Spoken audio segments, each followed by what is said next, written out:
Let's suppose that you were able every night to dream any dream you wanted to dream. And that you could, for example, have the power within one night to dream 75 years of time. Or any length of time you wanted to have. Then you would get more and more adventurous, and you would make further and further out gambles as to what you would dream. And finally, you would dream where you are now.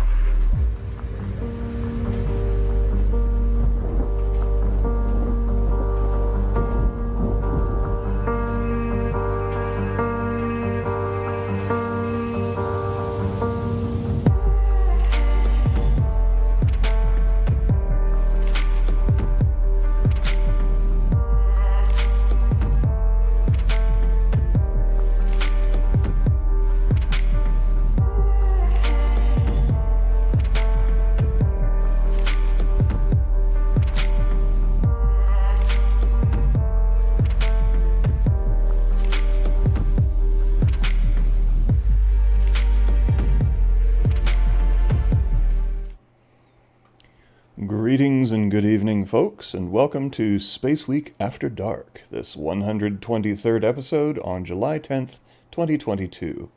We're broadcasting a little bit later this evening than usual because I had a friend commitment, a house guest, actually a couple of house guests earlier today. So here we are. I didn't want to cancel for the week, so let's get going.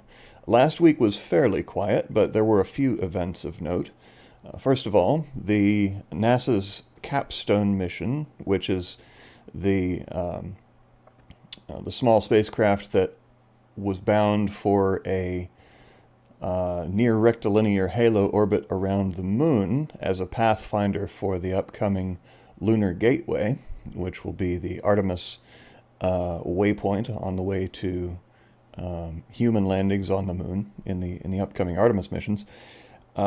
We received the very troubling news that NASA had lost communication with the Capstone spacecraft.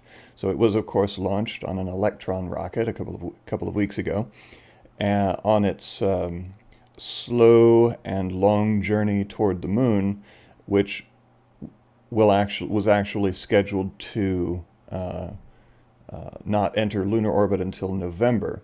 But in any case, it was very troubling news that NASA had actually lost contact with the spacecraft, and we worried that all hope was lost, until a couple of days later, NASA actually announced that they had reestablished contact with the spacecraft, and that the spacecraft had performed nominally during its period of loss of communication. So they are back in contact with the spacecraft, and they are on their way slowly toward their halo orbit around the moon, which is great news because a failure of the Capstone mission would just be another speed bump along the path toward the completion of the Artemis missions. But in other news, a pair of newly released videos from China show the test firing of rocket engines. The first was the YF-77 Hydrolox engine. That is, it uses cryogenic liquid hydrogen and liquid oxygen like the Delta IV Heavy and the SLS core stage. These fuels burn cleanly, with water vapor as the product of their combustion. This particular engine model will power the Long March 5 Y6 rocket. Let's check it out.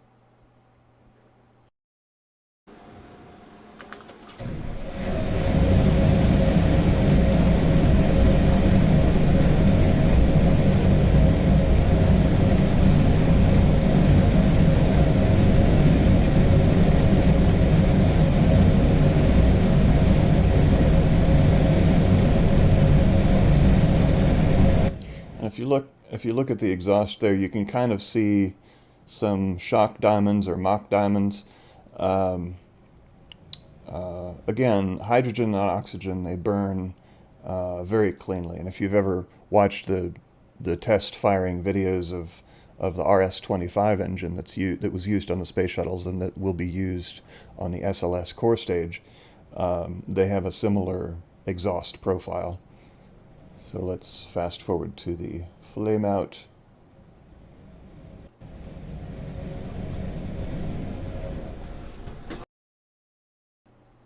And there you go. Now, we don't often get to see behind the scenes of Chinese space development, so I thought it would be interesting to show these videos to you. Next up was the YF-75D engine, also Hydrolox, for the Long March 5 Y7 rocket.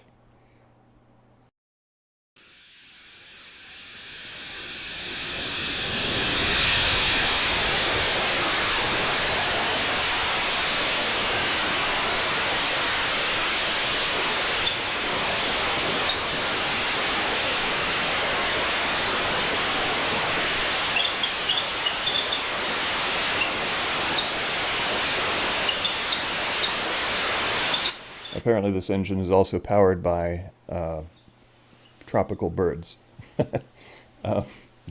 And do they show the... Here, let's look at the end.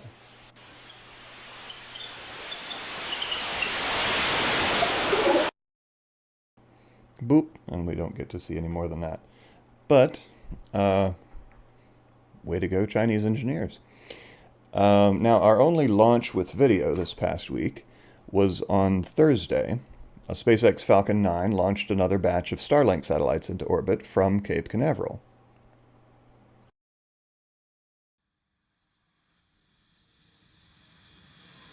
Ten, 9, 8, 7, 6, 5, 4, 3, 2, 1, 0. Ignition and liftoff.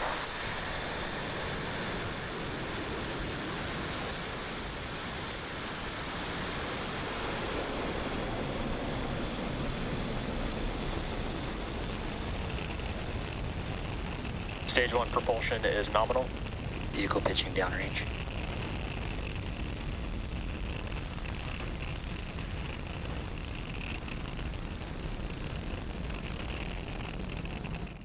I like how you can see the rocket rotating. Now, around the time of the landing burn, the video signal disappeared from the drone ship and wasn't actually recovered, which worried everyone watching that maybe the booster had been lost. The booster landing was successful, they just didn't have live video of it. But we did get a great view of the ascent from the rocket's point of view.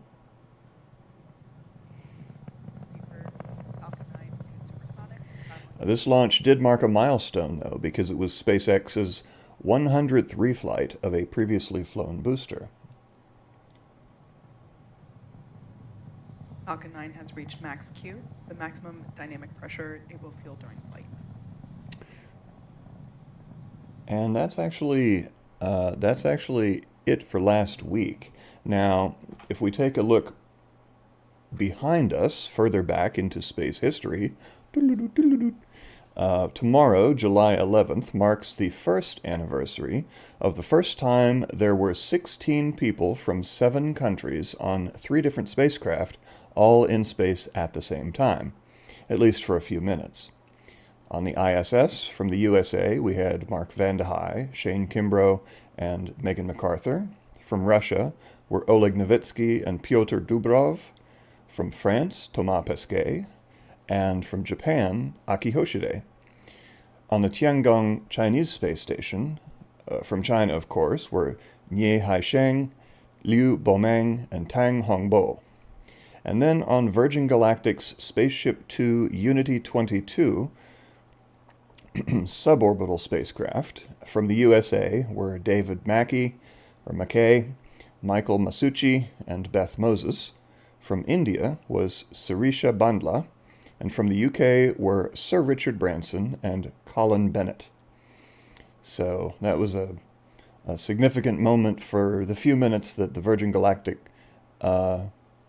craft was beyond the Kármán line, or actually beyond, the U.S. definition of the edge of space, because it doesn't actually reach the Kármán line. But in any case, pretty cool that there were 16 people from 7 countries on 3 different spacecraft in space at the same time. And this Saturday marks the 53rd anniversary of the launch of Apollo 11 on July 16th, 1969. That was, of course, the first mission to land people on the moon, with Neil Armstrong and Buzz Aldrin on the surface, and Michael Collins orbiting above in the Command and Service Module.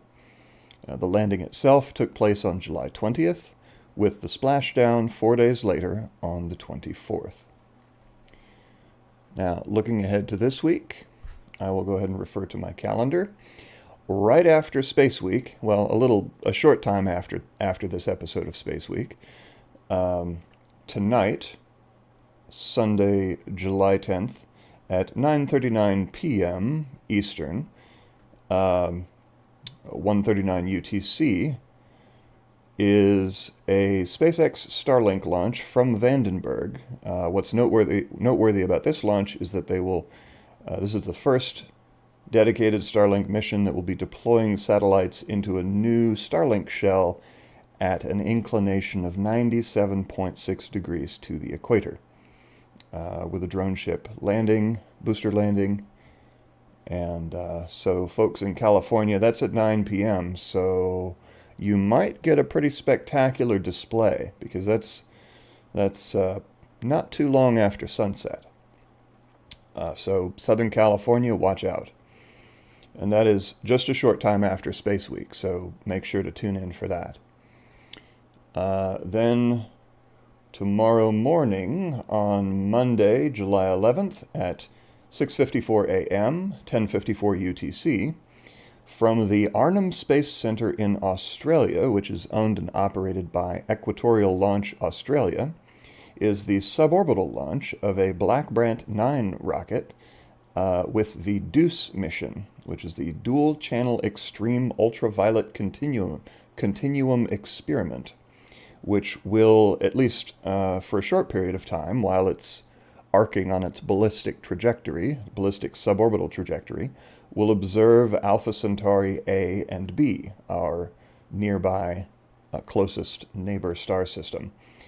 DEUCE will measure so far unstudied part of their extreme ultraviolet light spectrum. These measurements are needed to model stars similar to and smaller than our Sun, as well as to understand their effects on planetary atmospheres.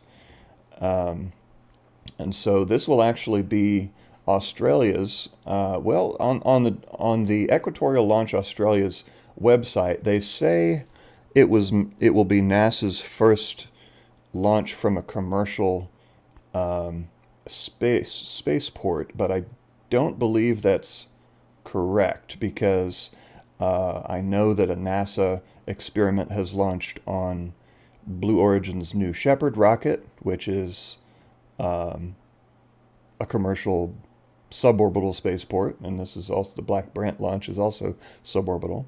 And I think that a NASA payload has also launched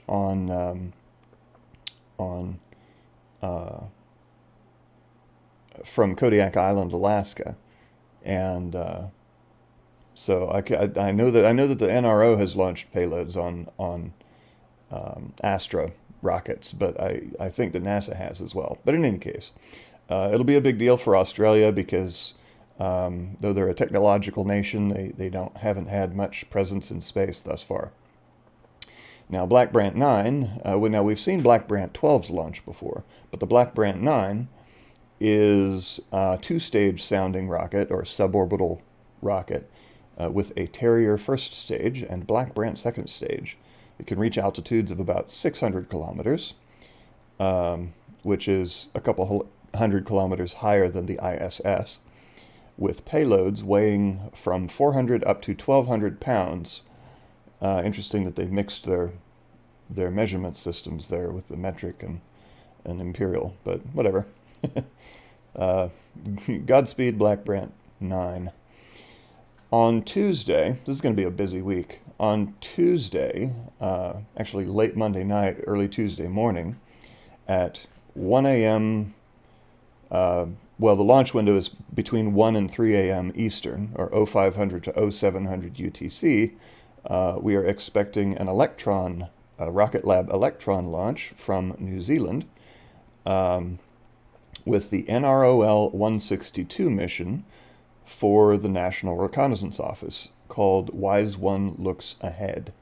Now, this is the first in a pair of launches for the NRO that are intended to be launched within 10 days of each other. So they're targeting the July 12th for the first launch and July 22nd for the second launch. They will carry a national security payload designed, built, and operated by the NRO in partnership with the Australian Department of Defence. Interestingly, as part of a broad range of cooperative satellite activities with Australia. And so there's just some general verbiage about supporting critical information, blah, blah. Nothing terribly informative there, as to be expected from a spy satellite launch. Then later on Tuesday the 12th, starting at 9:45 a.m. Eastern, 13:45 UTC, is coverage of the much anticipated and the long-awaited first full-color images and scientific data from the James Webb Space Telescope. Now, this will be a media event that lasts for a few hours. So the first opening remarks are at 9:45 Eastern, with the main presentation beginning at 10:30 Eastern, so 45 minutes later. And then at noon Eastern is a media briefing, followed by 3 hours later media interviews. So what I plan to do is I plan to provide continuous coverage throughout the whole day's events, these NASA media events, regarding the James Webb Space Telescope. And during the intermission between the media briefing and the media interviews, there should be enough time to replay the 10:30 broadcast of the first full color images being released or announced. And so it should be a good time, and we'll get to see what James Webb has been up to, despite its recent encounter with a micrometeoroid that impacted, that is one of, I guess, multiple micrometeoroids that have impacted its reflective mirrors. But that'll be a big deal and a long time coming. Also on Tuesday, and there won't be live coverage of this one, will be a long march. Then this is at 12:30 p.m. Eastern, 16:30 UTC, will be a Chinese launch of a Long March 3 with Tianlian 203, which, again, there won't be live coverage of that. Then on Wednesday, actually, let's start up here. On Wednesday, July 13th, we will have a super full moon, which just means that it's a full moon that falls during a time when the moon happens to be at perigee, or its close approach to the Earth, and so it appears a smidgen larger than usual. But so, yes, it'll be a super full moon on Wednesday, which is lousy for star viewing, but great if you like bright full moons. Maybe not so much if you're a werewolf, but in that case, you better lock yourself up. Also on Wednesday the 13th at 7:13 a.m. Eastern Time, 11:13 UTC, is the launch of an Arianespace Vega C with the LARES 2 satellite for the Italian Space Agency. So LARES 2 is a spherical satellite covered with mirrors that will be used to bounce lasers off of from ground stations for precise tracking in order to research geodynamics and general relativity. Because of course the spacecraft is traveling very quickly with respect to the ground, and so with precise timing we can actually study the effects, the time dilation effect of Einstein's general relativity theory by observing the movement of the spacecraft. This will also be the inaugural flight of the new Vega C rocket, which features a more powerful first stage, an enlarged second stage, an improved liquid-fueled upper stage, and a new payload-fairing design. It's been delayed multiple times over the past couple of years. Original launch was scheduled for 2020, but coronavirus and other issues have impacted its launch date. But hopefully it goes off without a hitch. Hopefully it does not encounter some of the problems that the previous version of the Vega rocket experienced over the past few years when they had a couple of very high-profile and expensive failures of the Vega. Then on Thursday, there's something almost every day this week, on Thursday, July 14th at 8:44 p.m. Eastern, or 0:44 UTC on the 15th, is the launch of SpaceX Falcon 9 with the CRS-25 cargo mission to the ISS. Now, live coverage begins about a half hour earlier.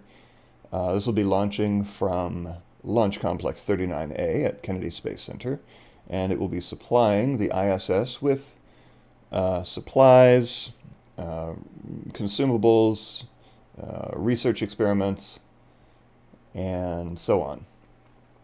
Now, I don't know, if you want to look up the manifest for the mission, usually the Wikipedia page for each cargo mission has a pretty detailed manifest. But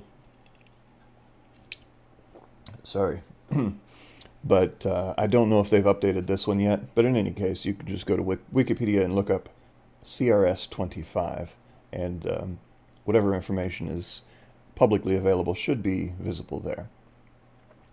Now, this launch was delayed, interestingly. It was delayed a few times, but most notably it was delayed from June due to a monomethylhydrazine hypergolic fuel leak. And I don't actually recall if this fuel leak was in the ground support equipment or if it was on the rocket itself.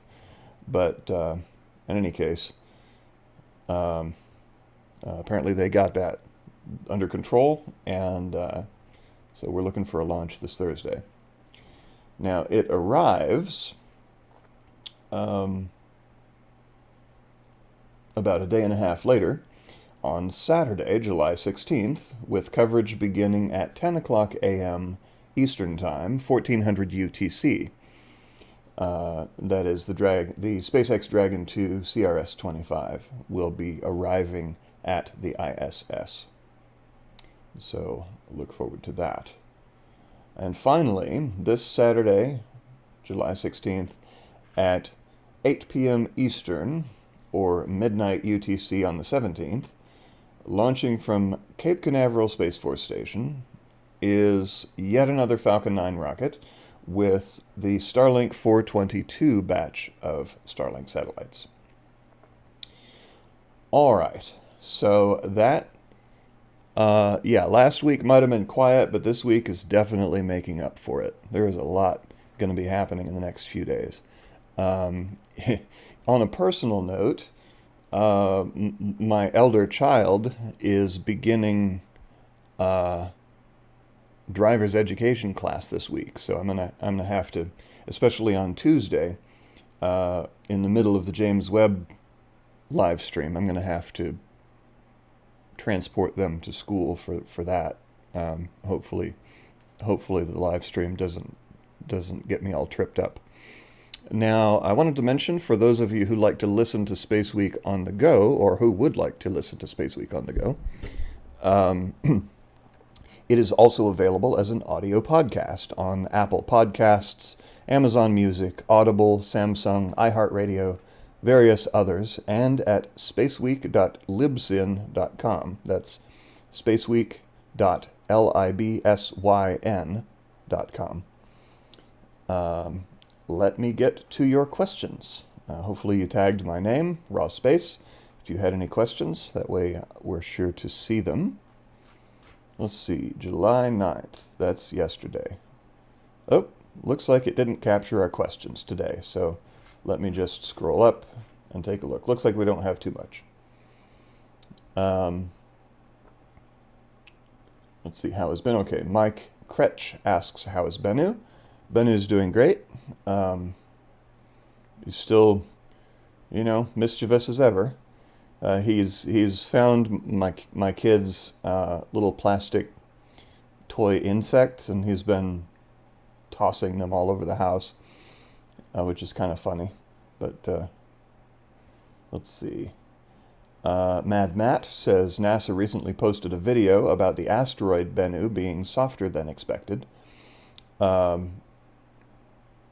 I presume that wasn't a joke about my cat being fluffy, but yeah, if the asteroid had fur and fuzzy, but anyway, MVM Motovlog Music says, "Yay, Capstone!" For sure, I agree. It's good news. Losing an important mission is never something you want to do. Let's see. MVM Motovlog Music also asks, the structure of the rocket test stand is made of cement. Yeah, typically rocket test stands are made of concrete and steel reinforcement. I mean, they have to be, because they're not supposed to move. Otherwise, you'd be launching your test stand somewhere. Let's see.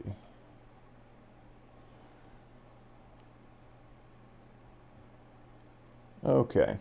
MVM asks, now that Capstone has been launched, what is the next step for the Artemis program? So the next step for Artemis is Artemis 1.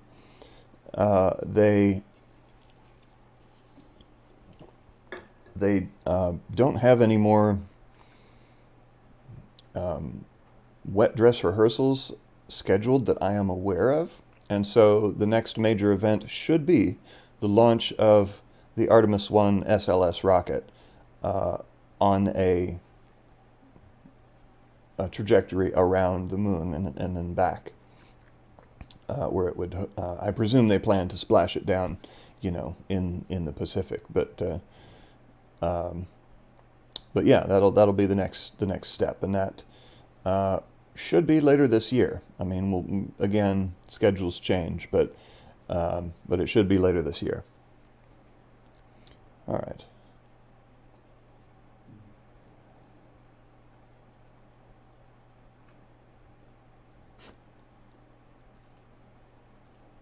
Real Sven Animated says, so Larry's 2, if you recall, the spherical laser bounce satellite, is basically AGI-SCI, experimental geodetic satellite. I think there have been multiple satellites that basically serve the same function, but they may be utilized or used for research by different organizations. This particular reflective satellite is for the Italian Space Agency.